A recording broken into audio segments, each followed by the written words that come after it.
ठाणे महापालिकेत ठाकरे बंधूंचं जागा वाटप ठरलं। आज रात्री घोषणा होणार। मनसे नेते अविनाश जाधव यांची माहिती। काँग्रेस सोबत असल्याचाही दावा। बारामतीत संपूर्ण पवार कुटुंबीय एकत्र। उद्योगपती गौतम अदानींच्या हस्ते विद्या प्रतिष्ठानच्या शरद पवार AI संस्थेच्या इमारतीचं उद्घाटन।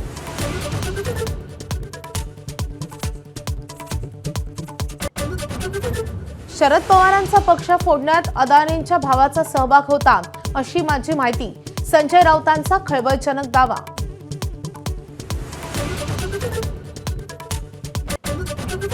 मुंबई महापालिकेसाठी अजित पवारांची राष्ट्रवादी आज 35 उमेदवारांची यादी जाहीर करण्याची शक्यता।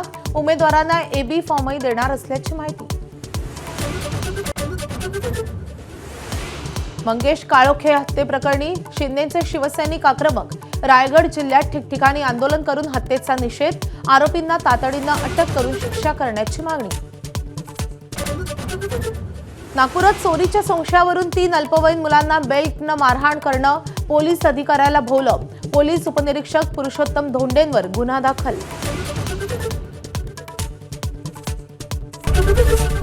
ABP माझा, उघडा डोळे बघा नीट।